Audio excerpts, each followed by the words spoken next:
Guiones y guionistas, capítulo 279. Hoy continuamos con las excepciones y particularidades del formato de guión.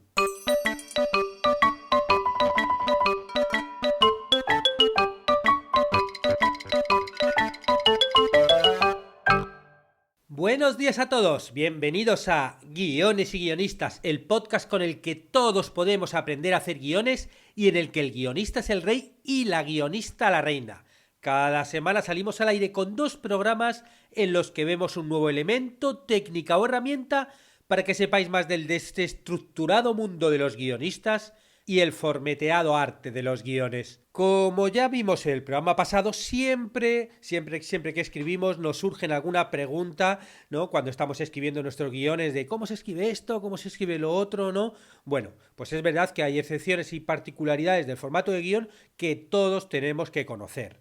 Hoy vamos a revelar cuándo nos podemos saltar la norma de no marcar elementos de realización y también vamos a ver algunos ejemplos de anotaciones especiales que podemos escribir en el encabezado. Pero antes, recordaros como siempre que en cursosdeguion.com tenéis todo lo necesario para escribir vuestras propias historias y convertiros en guionistas. Tenemos cursos para escribir cortometrajes, largos, series, documentales, cómic, animación, bueno, lo que queráis. Tenemos ya 45 cursos a día de hoy y cada semana salen 3 clases nuevas, con lo cual esto no para de crecer y crecer. En la clase que subimos hoy continuamos con el curso de cómo vender un guión, ¿no? Que suele ser una de las asignaturas pendientes de los guionistas, ¿no? He escrito mi guión y ahora ¿qué hago con él? Bueno, pues hoy en la clase vamos a ver qué son los mercados online de guiones y cómo podemos incluir nuestro guión en uno de ellos para sacarlo adelante. Ya sabéis que en el curso estamos tratando todas las estrategias posibles para conseguir nuestro objetivo, que es vender nuestro guión. O sea, no existe una única forma de vender un guión. Existen muchos caminos y bueno, realmente uno tiene que intentar transitar todos porque nunca vas a saber cuál de las teclas que tocas va a ser la correcta. Como os decía antes, en el podcast pasado vimos 2 dudas sobre el formato que eran muy comunes, ¿no? Vimos cómo escribir los diálogos en otro idioma, ¿no? Vimos 2 formas para poder hacerlo y también vimos cómo podemos crear un estilo propio de escritura cambiando el formato de las palabras, utilizando, pues eso, la negrilla, el subrayado, la cursiva, las mayúsculas, que son, bueno, todas las oportunidades que nos ofrecen los procesadores de texto. Bueno, pues vamos a continuar con algunas cuestiones más. La siguiente es un clásico de todos los que escriben los guiones y todos pasamos por ahí y seguiremos pasando toda nuestra vida, que es: ¿se pueden escribir los planos y elementos de realización en un guión literario? Esta es siempre que hago el curso de guión inicial presencial, los que hago aquí en Montevideo, siempre alguien me lo pregunta, ¿no? Y obviamente la respuesta rápida es no. El director es la persona encargada de decidir qué planos se van a utilizar para grabar la película y un guionista no tenemos que inmiscuirnos en nuestro trabajo. Incluso, que es una de las cosas que también pasa, cuando el propio guionista es el que lo va a dirigir, tampoco se recomienda poner los planos y los elementos de realización porque, por un lado, entorpece la lectura. Y luego también tampoco tiene en cuenta muchos elementos de producción que cuando estás en el guión todavía no sabes y que se verán más adelante. Luego cosas como efectos especiales o de repente tú, ahora quiero hacer un plano aéreo con un dron no sé cuántos y luego pues al final cuando un año después o el tiempo que sea después te pones a hacerlo, pues el productor te dice no hay nada de esto, con lo cual es absurdo que tú hayas pensado ese plano aéreo tal porque luego realmente no vas a poder hacerlo. Y como eso, muchas cosas más que realmente solo se van a saber cuando ya pases al momento de la producción.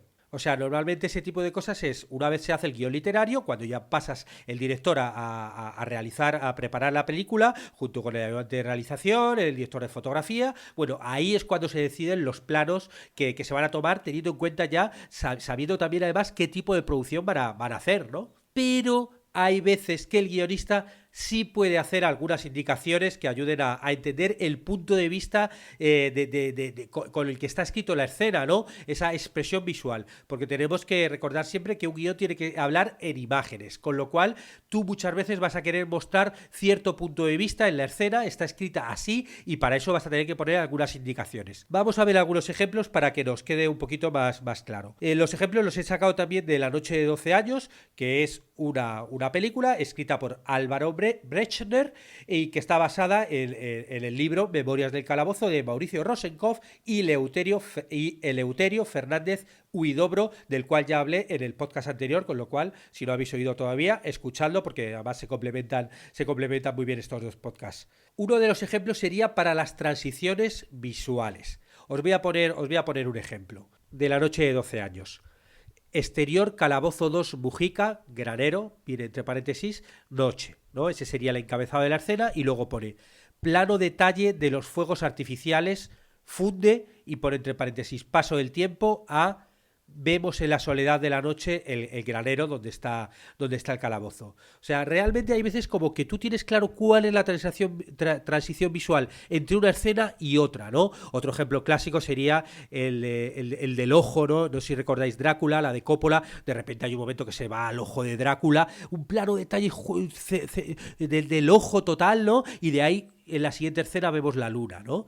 Bueno, ese tipo de transiciones visuales, o otro clásico también, a lo mejor el plano cortito en Psicosis después del asesinato, ¿no? Cuando la sangre y el agua va entrando directamente por el desagüe. O sea, hay veces que de repente tú tienes claro que es un plano detalle y que es lo que va a fundir con la siguiente imagen de la siguiente escena, ¿no? Y tienes clarísima la imagen, bueno, pues ahí lo puedes sugerir. Esa transición visual entre una escena y otra la puedes sugerir ya directamente, incluso eso, poniendo como pone Brechner, que bueno, él era también el director, pero eso, como plano detalle de los fuegos artificiales que se funde con la soledad. Esa transición visual es un poco lo que quieres contar tú en ese cambio de las escenas, con lo cual lo puedes poner. Luego, obviamente, el director hará lo que quiera y lo que quiera conveniente y lo que pueda. Pero bueno, tú como guionista, si tienes claro esa transición visual, puedes ponerla. Otro ejemplo son las pantallas partidas. Y vamos a otro ejemplo de La noche de 12 años, que pone directamente a pantalla partida, todo con mayúsculas y subrayado. Vemos partida de ajedrez, peones, alfiles, reinas, movimientos. Y Huidobro dice C3 AD y Rosenkopf D2 R. Huidobro tiene un cartón chiquito, un trozo de un paquete de cigarrillos que ha cuadriculado mediante dobleces. Bueno, esto es una escena donde dos de los que estaban presos estaba cada uno en un calabozo y estaban separados por una pared. Y entre ellos empezaron a comunicarse, ¿no? A partir de golpecitos. Se daban golpecitos, inventaron un código con el cual se comunicaban, hablaban e incluso jugaban al ajedrez, cada uno en su calabozo, ¿no? Por medio de los golpes. Pues claro, esto es alucinante porque ¿cómo lo muestras? Obviamente puedes mostrar una escena, luego la otra, pero de repente el efecto pantalla partida, donde estás viendo a los dos a la vez golpeando, moviendo las fichas, cada uno en su calabozo, bueno, pues como que te cuenta mucho mejor la historia, ¿no? Y así lo propuso directamente el guionista y el director, que es la misma persona, bueno, pues se lo hizo así, ¿no? Bueno, en este tipo de cosas, ¿no? Hay veces que incluso, ¿no? Una llamada por teléfono, la típica de las comedias de Doris Day y Rod Hudson, ¿no? Que estaban cada uno hablando por teléfono y veíamos y les ves al mismo tiempo la cara de los dos y cómo van reaccionando. Bueno, pues eso seguro que ya estaba pensado desde el propio guión. Si alguna vez eso tenéis claro que algo lo vais a contar con pantalla partida o a lo mejor partida en 3 cachos o en 4 cachos, bueno, ese tipo de cosas ya puede estar incluido en el propio guión. También lo podemos utilizar para hacer otro tipo de transiciones y sobre todo de elipsis. Os leo otro ejemplo del guión de Brechner. Atados a un tronco en la parte trasera del camión, llueve. La parte trasera está semi-inundada, los cuerpos empapados. Varios planos del camión atravesando las rutas por carretera en diferentes momentos del día. Claro, aquí tú ya como guión estás dando esa sugerencia, ¿no? De elipsis, de cómo puedo mostrar todo el largo trayecto que hacen en el camión por medio de varios planos atravesando las rutas por carretera. Claro, tú podrías poner plano por plano, pues un plano atraviesa entre unos árboles, no sé qué, luego en otra carretera, otro plano, o sea, podrías hacer el listado, pero bueno, realmente como lo que tú quieres es mostrar la transición por medio de varios planos, lo sugieres y luego ya el director que decida qué planos va a tomar, ¿no? Otro ejemplo sería para sugerir formas de mostrar un lugar, ¿no? Bueno, tienes clarísimo, esto es parecido un poco a lo de las transiciones. Tienes clarísimo que mostrar ese lugar, la mejor forma es con cierto tipo de plano y lo podrías a lo mejor poner cuando sea algo excepcional, ¿no? Os leo un ejemplo también del guión de 12 años de oscuridad. Dice así: un ruido le sorprende. Un pájaro ha entrado al granero e intenta salir sin poder. Vemos el inmenso granero circular desde un cenital aéreo. Claro, aquí ya estás indicando el plano, ¿no? El plano que es un plano cenital, es decir, un plano desde arriba, pero claro, aquí ya tienes la imagen de cómo puedo mostrar la soledad de esa persona, ¿no? En este granero gigante donde solamente hay un pájaro, ¿no? Y al introducir el elemento del pájaro, ¿no? Es como que de repente te viene la imagen de en ese granero vacío solamente la persona que está presa y el pájaro volando, dice, bueno, esto es un plano cenital.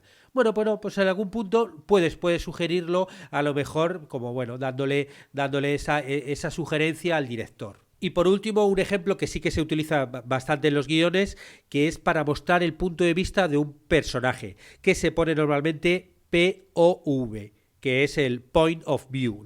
Tú, si veis en algún guión directamente POV, bueno, pues eso ya claramente te está diciendo que es el punto de vista desde el personaje, ¿no? Que sería como un plano subjetivo. Y bueno, obviamente todos los ejemplos que estoy poniendo en el podcast están dentro de las notas del programa, ¿no? Dentro de la web. En mi web buscáis podcast, bueno, pues vais ahí al número 279, pues ahí están todos los ejemplos con una captura de pantalla, con lo cual os complementa un poco lo que estáis escuchando, sobre todo si queréis profundizar un poco más. Os leo otro ejemplo del mismo guión.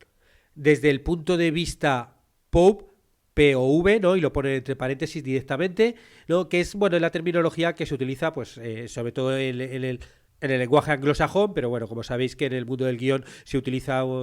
es el predominante, bueno, pues todo el mundo más o menos ya lo entiende. Y dice así: desde el punto de vista Poe, vemos que Mujica se saca la capucha.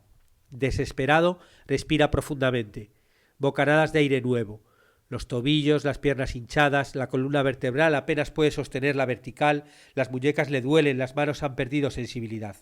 Claro, ¿no? Directamente, ¿no? Vamos ahí, me imagino, con un fundido en negro, se quita la capucha, ¿no? Porque él ha estado con la capucha en una serie de trayectos y vemos el punto de vista, ¿no? Sus ojos, cómo ve la estancia, cómo ve las manos, cómo respira, vemos cómo se mueve la cámara. O sea, ahí el objetivo es transmitir al espectador por la imagen lo que siente el personaje, ese personaje que ha estado a oscuras, que ha estado solamente escuchando porque tenía una capucha, ¿no? Y eso, la mejor forma obviamente es mostrar su punto de vista, ¿no? La cámara como si fuera sus ojos. Y eso es lo que propone aquí el guionista, Álvaro Brechner. Bueno, hemos visto una serie de ejemplos, podría haber más, pero bueno, básicamente es para que entendáis que esa norma no escrita y siempre respetada de el guionista no pone elementos de realización que se supone que son para el director. Bueno, hay veces como que algunas cosas sí que puedes sugerirlas un poco y luego, bueno, si es el director tú, pues muy bien, y si no, bueno, pues el director lo entenderá y luego, pues si quiere te hará caso y si no, no. Pero por lo menos tu apuesta de cómo has escrito esa escena, cuál es su punto de vista, va a quedar clara en el guión. Cuarta pregunta, si tomamos en cuenta las dos del podcast anterior. Además de las indicaciones de localización y tiempo, ¿se pueden marcar más indicaciones en el encabezado de una escena? Bueno, pues vamos a ver 4 ejemplos donde podemos poner algún elemento más dentro de la escena.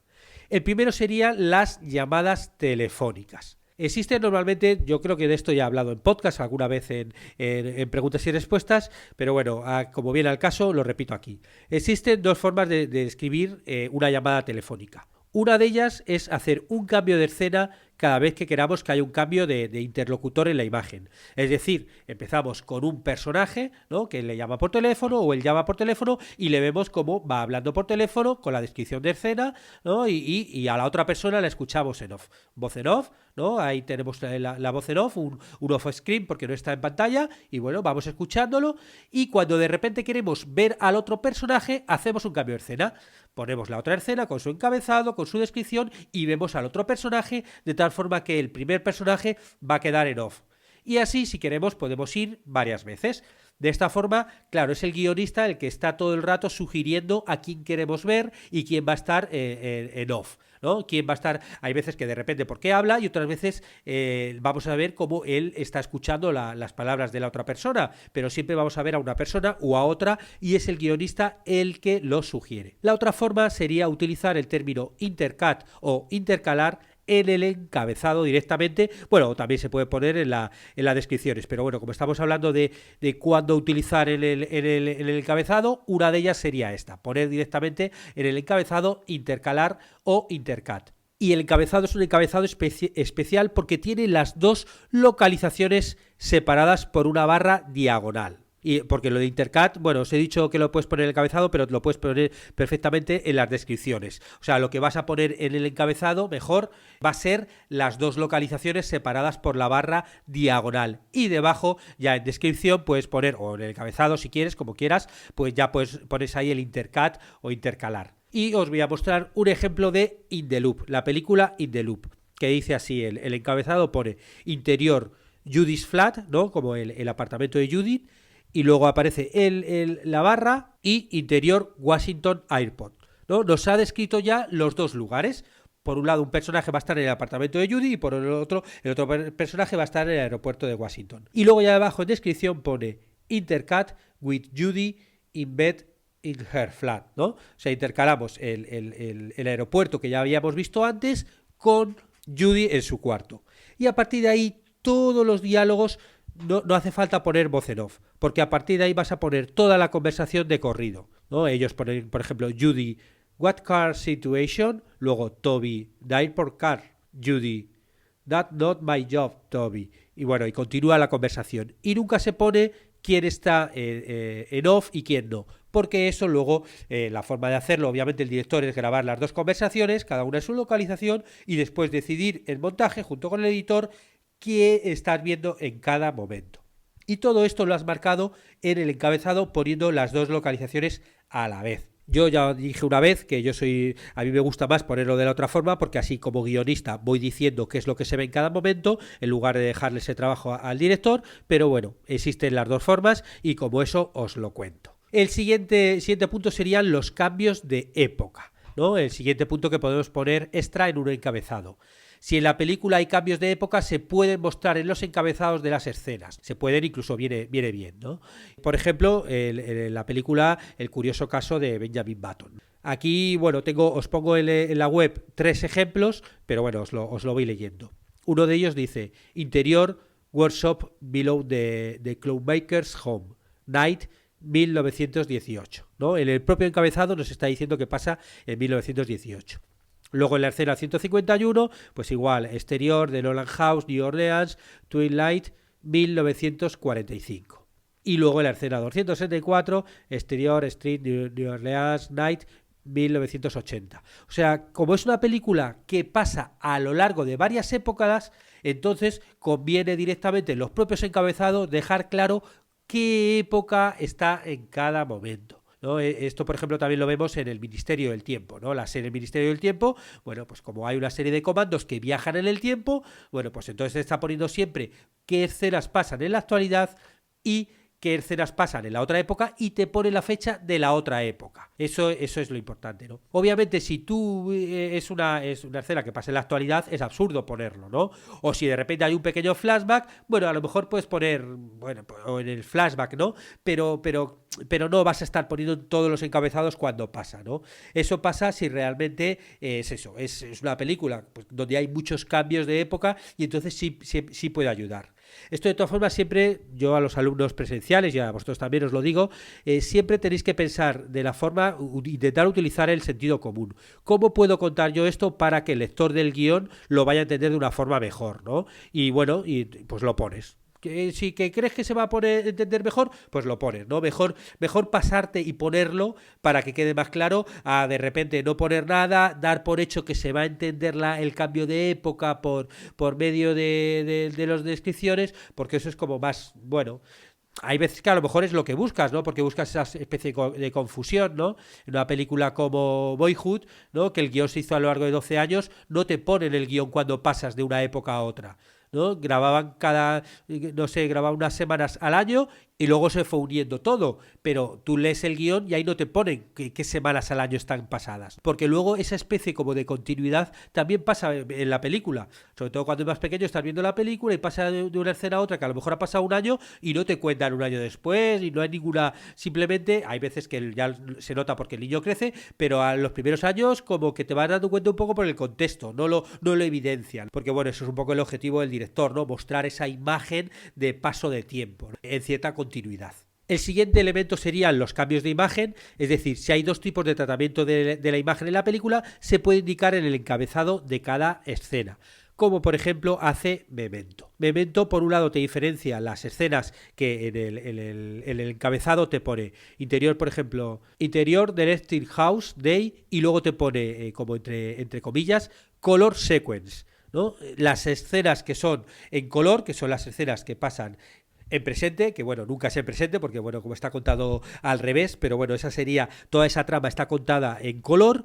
Y luego hay otras escenas que ya directamente te pone en el encabezado interior Motel Rooms 21 Day Black and White Sequence, que son las escenas de la historia que está contando, del tipo que también tenía el seguros y que tampoco tenía el recuerdo del pasado, ¿no? Y todas estas cosas. Que no solamente lo pone en el encabezado, cuando es en blanco y negro y cuando es en color, sino que directamente Christopher Nolan también te pone en cursiva las escenas en blanco y negro y con otro tipo de letra, de tal forma que el lector del guión está continuamente viendo qué pasa en color, que es en la actualidad, y cuál es la historia relatada que vemos en blanco y negro, ¿no? De una forma tan obvia como ponerlo en cursiva. Esta sería otra de las excepciones, ¿no? Poner eso, si tiene algún tratamiento especial, de color, blanco y negro, si hay algún cambio, dejarlo claro ya en el propio encabezado de la escena, porque eso hace que el lector rápidamente ya, ¿no? Pues ponga su cabeza en modo, pues eso, modo blanco y negro o modo color.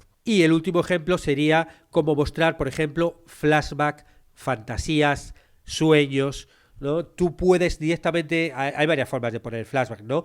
O una fantasía o un sueño, pero una de ellas, que es muy clara y que es muy directa, es ponerlo en el encabezado. Poner el encabezado directamente que es un flashback, o sea, como que nos estamos yendo al pasado para luego volver, que es una fantasía, o sea, que es algo que realmente el personaje, ¿no? Tiene una especie de soñación, ¿no? Que es un poco la diferencia entre fantasía y sueño. El sueño es él está dormido y de repente tiene un sueño, ¿no? Eso tú lo puedes marcar en el propio encabezado si quieres marcarlo, porque otras veces te va a convenir mantener la intriga, ¿no? De repente, si tú utilizas el típico recurso de pasa una escena y pasa algo muy raro en esa escena y luego ves a alguien que se despierta, bueno, pues estás jugando con la sorpresa. Entonces ahí no vas a mostrar que es un sueño.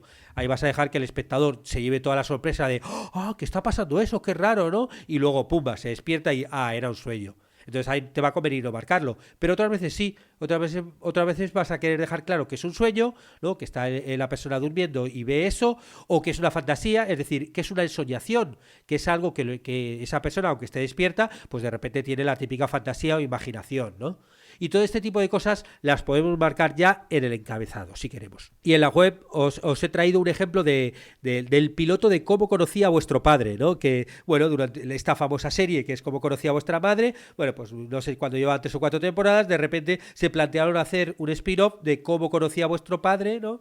Y hicieron un piloto, llegaron a verlo, pero bueno, luego no salió adelante, ¿no?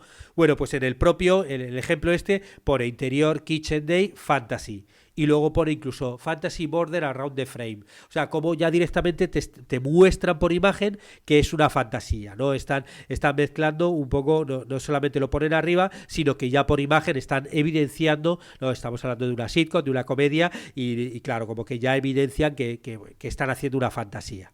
Este sería este cuarto tipo de excepción dentro de los encabezados, ¿no?